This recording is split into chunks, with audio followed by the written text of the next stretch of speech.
السلام علیکم ورحمۃ اللہ وبرکاتہ نحمده ونصلی علی رسولہ الکریم اما بعد۔ آج کا سبق سن لیجئے، سبق نمبر 1032۔ اب مدینہ منورہ ہم آ گئے ہیں، تب استوانے کے بارے میں یہی بیان شروع کرتا ہوں، ستونوں کے بارے میں۔ ایک ستون مسجد نبوی میں ہے، اس کا نام ہے استوانہ ابی لبابہ رضی اللہ تعالی عنہ۔ حضرت ابو لبابہ جلیل القدر صحابی ہیں۔ غزوہ تبوک کے موقع پر ان سے کوئی چوک صادر ہو گئی تھی، کوئی خطا صادر ہو گئی تھی، تو انہوں نے خود اپنے آپ کو مسجد نبوی کے اس ستون سے باندھ دیا تھا جو استوانے ابی لبابہ رضی اللہ تعالی عنہ کے نام سے مشہور ہو گیا ہے۔ اور انہوں نے یہ عہد کیا تھا کہ جب تک حضور صلی اللہ علیہ وسلم خود نہیں کھولیں گے بندھا رہوں گا۔ اور آپ صلی اللہ علیہ وسلم نے یہ بھی فرمایا تھا کہ جب تک خدا کی طرف سے مجھے حکم نہ ہوگا میں بھی نہیں کھولوں گا۔ چنانچہ 50 دن تک اس حالت میں بندھے رہے، کھڑے رہتے تھے اور کھڑے کھڑے اپنی نیند پوری کر لیتے تھے، کھڑے کھڑے کھا لیتے تھے۔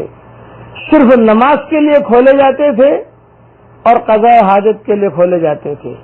کتابوں میں لکھا ہے ان کی بیوی آتی تھی اور وہ نماز کے لیے انہیں کھول دیتی تھی، نماز کے بعد پھر جو ہے ان کو باندھ دیتی تھی، قضاء حاجت کے لیے کھول دیتی تھی۔ اور حضور صلی اللہ علیہ وسلم بھی دیکھتے، تو حضور نے بھی کہا کہ جب تک اللہ کا حکم نہیں آئے گا تب تک میں بھی اس کو نہیں کھولوں گا۔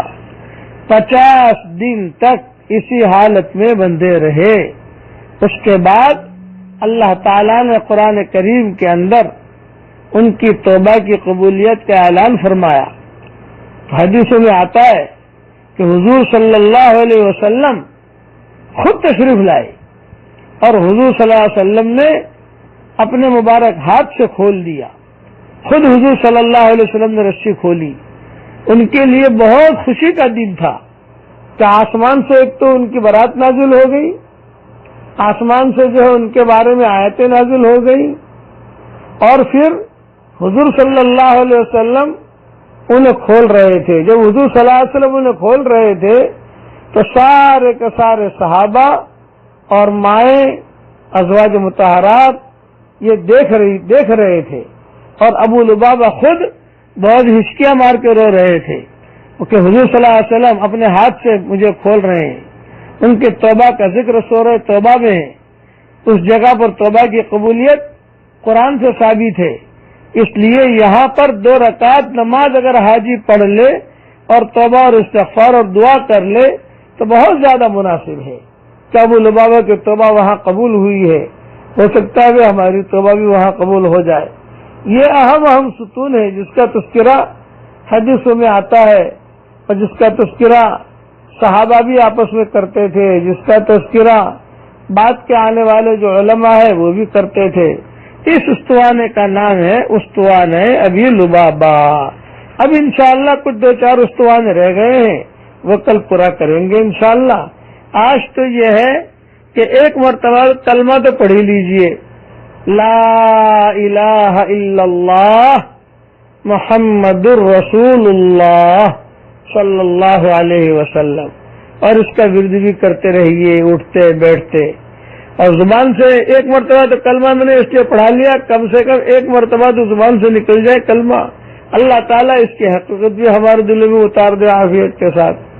دوسری نصیحت سن لیجئے، حضرت علی رضی اللہ تعالیٰ عنہ نے ارشاد فرمایا، جب میرا جی چاہتا ہے کہ میں اپنے رب سے بات کروں تو میں نماز پڑھتا ہوں، اور جب میرا جی کرتا ہے کہ میرا رب مجھ سے بات کرے تو میں قرآن پڑھتا ہوں۔ سبحان اللہ، کتنی بڑی بات کہہ دی حضرت علی نے۔ نماز پڑھیں تو ایسا سمجھے ہم اللہ سے بات کر رہے ہیں، قرآن پڑھیں تو ایسا سمجھے اللہ ہم سے بات کر رہا ہے. قرآن اللہ کا کلام ہے. خوب قرآن شریف پڑھیے، خوب پڑھیے. اللہ تعالی ہم سب کو قرآن والا بنائے عافیت کے ساتھ، اور اللہ تعالی ہم کو اور ہماری قیامت تک کے آنے والی نسلوں کو، اے اللہ ہمیں اور ہماری قیامت تک کے آنے والی نسلوں کو، مردوں کو، عورتوں کو، سب کو اے اللہ تو تیرے قرآن سے جوڑ دے. آمین آمین. اللہ تعالیٰ یہ دعائیں ہم سب کے لیے قبول فرمائے. السلام علیکم ورحمۃ اللہ وبرکاتہ. وآخر دعوانا ان الحمد للہ رب العالمین.